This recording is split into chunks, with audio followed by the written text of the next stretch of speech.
I am elated to join with you today in this special day of remembrance that causes some of us to pause and reflect on the price of freedom and equality and the importance of moving forward as we aspire to create a country where there is truly liberty and justice for all. You see, my first encounter with the name Martin Luther King happened when I was just a small child. I haven't even started kindergarten. It was a spring day, and my mom and I were at home together, and in the midst of the silence, her voice pierced it, saying, "Tyrone, Tyrone, come here, we gotta pray, baby, we gotta pray, baby." They shot Dr. Martin Luther King. Before that day, I didn't know anything about Dr. Martin Luther King. But later I learned that it was the assassin's bullet that killed the Reverend Dr. Martin Luther King. But it was fear and hate that tried to kill his dream, that still lives today. You see, Dr. King understood that we all are connected. The idea that we are disconnected is a flawed concept that's not based on fact and is rooted in fear and hate. You see, Dr. King warned that injustice anywhere is a threat to justice everywhere.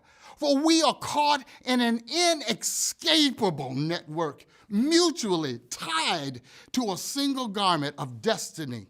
Whatever affects one directly affects all indirectly.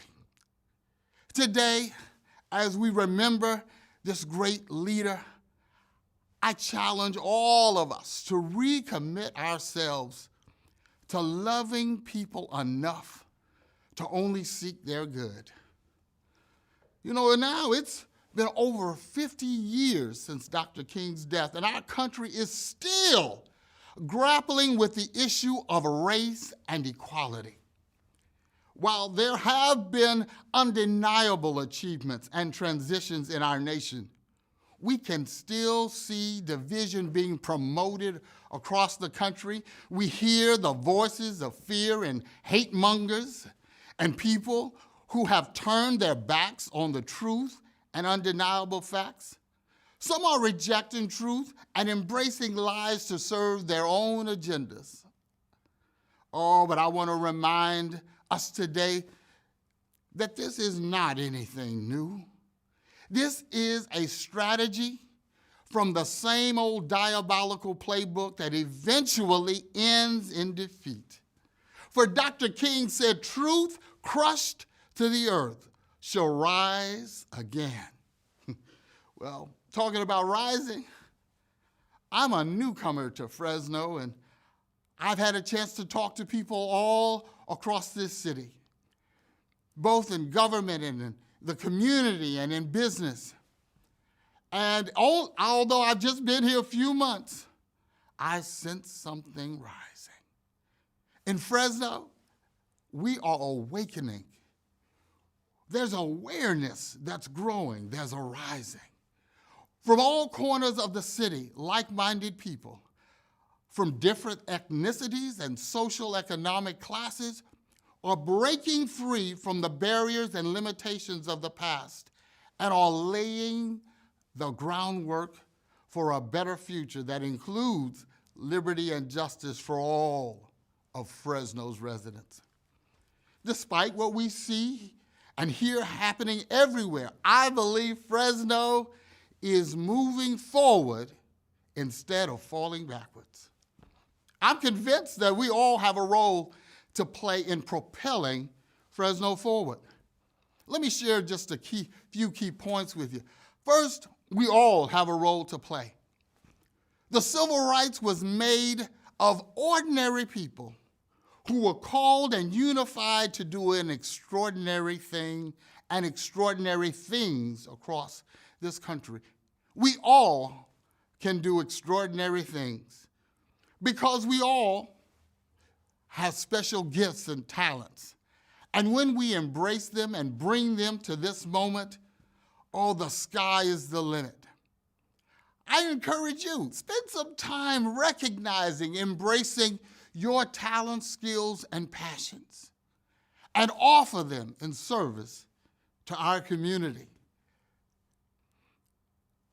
There's also an illumination going on. There's light coming into darkness.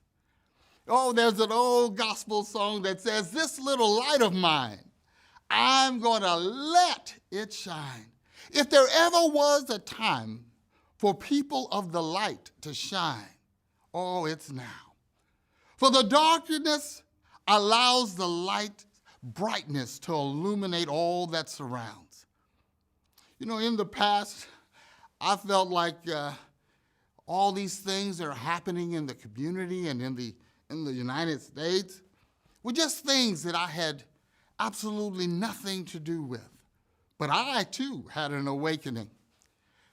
I remember once when I was in high school, I was part of a group that was participating in a parade, and I hadn't gone to the practice, so I didn't come.